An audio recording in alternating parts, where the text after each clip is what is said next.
بسم اللہ الرحمن الرحیم۔ حضرت یوسف علیہ السلام اور زلیخا کا واقعہ اسلامی تاریخ کا ایک نہایت مشہور اور سبق کا موضوع واقعہ ہے، جس کا ذکر قرآن کریم کی سورہ یوسف میں بھی بڑی تفصیل کے ساتھ آیا ہے۔ حضرت یوسف علیہ السلام حضرت یعقوب علیہ السلام کے بیٹے اور حضرت ابراہیم علیہ السلام کے پڑپوتے تھے۔ ان کی شخصیت بچپن ہی سے نہایت دلکش، حسین اور نورانی تھی۔ اللہ تعالیٰ نے انہیں حسن صورت کے ساتھ ساتھ حسن سیرت سے بھی نوازا تھا۔ ان کے والد حضرت یعقوب علیہ السلام ان سے بے پناہ محبت کرتے تھے، اور یہی محبت ان بھائیوں کو کھٹکتی تھی، جس کے نتیجے میں انہوں نے یوسف علیہ السلام کے خلاف سازش کی، انہیں کنویں میں ڈال دیا، اور بعض ایک قافلے نے انہیں مصر لے جا کر غلام بنا کر فروخت کیا۔ مصر کے بادشاہ کے وزیر عزیر مصر نے انہیں خریدا اور اپنے گھر میں لے آیا۔ عزیز مصر کی بیوی، جسے تاریخ میں زلیخا کے نام سے یاد کیا جاتا ہے، وہ اپنی حیثیت، حسن اور دولت کے باوجود دل کے سکون سے محروم تھی۔ جب اس کی نظر یوسف علیہ السلام پر پڑی تو وہ ان کے غیر معمولی حسن اور نورانیت کی اسیر ہو گئی۔ رفتہ رفتہ اس کے دل میں یوسف علیہ السلام کے لیے ایک خاص کشش اور محبت نے جگہ بنا لی۔ یوسف علیہ السلام نوجوانی میں بھی غیر معمولی جمال و وجاہت رکھتے تھے۔ ان کی پیشانی سے نور جھلکتا تھا، آنکھوں میں حیا، چہرے پر پاکیزگی اور کردار میں ایسی عظمت تھی جو دلوں کو اپنی طرف مائل کر لیتی تھی۔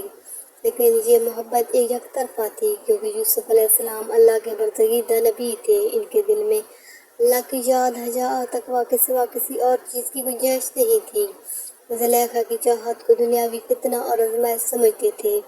چنانچہ جب زلیخا نے بارہا یوسف علیہ السلام کو بہکانے کی کوشش کی تو وہ ہمیشہ انکار کر اللہ کی پناہ امن مانگتے رہے۔ قرآن کریم میں آیا ہے کہ زلیخا نے ایک دن موقع پا کر اپنے محل کے دروازے بند کر دیے اور یوسف علیہ السلام کو اپنی جانب بلایا اور کہا کہ آؤ، لیکن یوسف علیہ السلام نے اللہ تعالیٰ کی پناہ مانگی اور فرمایا کہ اللہ نے مجھے نعمتوں سے نوازا ہے، میرے آقا نے بھی مجھے عزت دی ہے، میں ایسی خیانت کیسے کر سکتا ہوں۔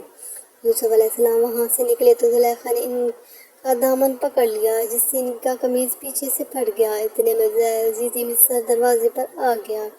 معاملہ کھلنے لگا۔ زلیخا نے الٹا الزام یوسف علیہ السلام پر لگایا، لیکن ایک گواہ کی شہادت اور پھٹے ہوئے قمیض کے ثبوت سے یوسف علیہ السلام کی پاک دامنی ظاہر ہو گئی۔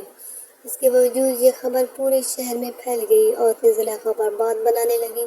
اس نے اپنی صفائی پیش کرنے کے لیے انہیں دعوت پر بلایا، اور جب یوسف علیہ السلام کو کمرے میں بلایا گیا تو ان عورتوں نے ان کے حسن کی ایسی جھلک دیکھی کہ اپنے ہاتھوں میں پھل کاٹتے ہوئے چھریوں سے انگلیاں کاٹ بیٹھیں، اور بے ساختہ پکار اٹھی کہ یہ انسان نہیں بلکہ کوئی فرشتہ معلوم ہوتا ہے۔ یہ یوسف علیہ السلام کی غیر معمولی حسن و جمال کی ایک جھلک تھی، لیکن اس کے باوجود یوسف علیہ السلام نے اپنی پاک دامنی اور حیا کی حفاظت کی۔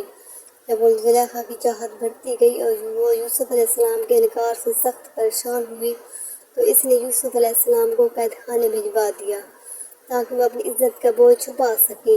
یوسف علیہ السلام نے صبر و استقامت کے ساتھ قید کو قبول کیا اور فرمایا کہ اے اللہ، مجھے قید زیادہ پسند ہے اس کام سے جس کی طرف یہ عورتیں مجھے بلاتی ہیں۔ ایوب یوسف علیہ السلام برسوں قید خانے میں رہے۔ قید میں بھی انہوں نے لوگوں کو توحید کا پیغام دیا، خوابوں کی تعبیر بیان کی اور اپنی حکمت و دانائی سے قیدیوں کے دل جیت لیے۔ بعد میں جب بادشاہ کو عجیب خواب آیا تو یوسف علیہ السلام کو بلایا گیا۔ انہیں بادشاہ کے خواب کی درست تعبیر دی، جس کے نتیجے میں وہ قید سے رہا ہوئے اور مصر کے خزانوں کے نگران مقرر کیے گئے۔ وقت گزرتا گیا، قید کے ایام آئے اور یوسف علیہ السلام کو اللہ نے اقتدار اور عزت دی۔ دوسری طرف زلیخا، جو کبھی مصر کی بڑی عزت دار خاتون تھی، وقت کے ساتھ بے بس اور لاچار ہو گئی۔ اس کی شوکت و جاہ و جلال ختم ہو گیا، دنیاوی حسن اور دولت چھن گئی۔ لوگ اسے طنز و ملامت کرنے لگے، لیکن اس کے دل میں یوسف علیہ السلام کی محبت ماند نہ ہوئی پڑی، بلکہ بڑھتی ہی گئی۔ روایتوں میں آتا ہے کہ زلیخا نے آخر کار سچے دل سے اللہ کی طرف رجوع کیا۔ اس نے اپنی پرانی خطاؤں پر ندامت ظاہر کی۔ اللہ تعالیٰ نے اس کی توبہ قبول کی اور بڑھاپے میں اس کی آنکھوں کی بنائی لوٹا دی۔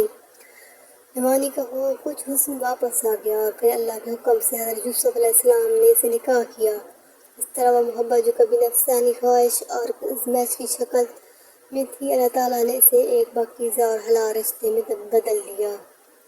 ایک قصے میں بے شمار عبرتیں اور اسباق پوشیدہ ہیں۔ پہلی بات یہ کہ انسان کو حسن و جمال کے فتنے سے ڈرنا چاہیے۔ یوسف علیہ السلام نے اپنی حیا اور تقوی کی حفاظت کی تو اللہ نے انہیں عزت دی۔ دوسری بات یہ کہ توبہ اور رجوع الہی اللہ سے گناہوں کی تاریخ کو ایمان کی روشنی میں بدلا جا سکتا ہے۔ زلیخا نے اپنی زندگی کے آخر میں ایمان اور سچی محبت کی طرف رجوع کیا تو اللہ نے اس کے مقدر کو عزت دے دی۔ تیسری بات یہ کہ دنیا کی حقیقت عارضی ہے، دولت، شہرت، حسن سب کچھ ختم ہو جاتا ہے، لیکن ایمان اور تقوی کی بنیاد پر قائم رشتہ باقی رہتا ہے۔ چنانچہ یہ واقعہ رہتی دنیا تک اس بات کی دلیل ہے کہ حقیقی محبت وہی ہے جو اللہ کے حکم کے مطابق ہو، اور اشاعت کے پیچھے دوڑنے والی محبت ذلت اور تباہی کا باعث بنتی ہے، جبکہ صبر اور حیا کے دامن کو تھامنے سے عزت، کامیابی اور ابدی سکون حاصل ہوتا ہے۔ یہی وجہ ہے کہ حضرت یوسف علیہ السلام اور زلیخا کا قصہ صرف عشق و محبت کی کہانی نہیں بلکہ ایک ایسا واقعہ ہے جس میں پاک دامنی، صبر، وفاداری، توبہ اور ایمان کی کامل جھلک نظر آتی ہے، اور یہی قصہ قرآن نے احسن القصص یعنی سب سے بہترین قصہ قرار دیا ہے تاکہ اہل ایمان اس سے سبق لیں اور اپنی زندگی کو اللہ کی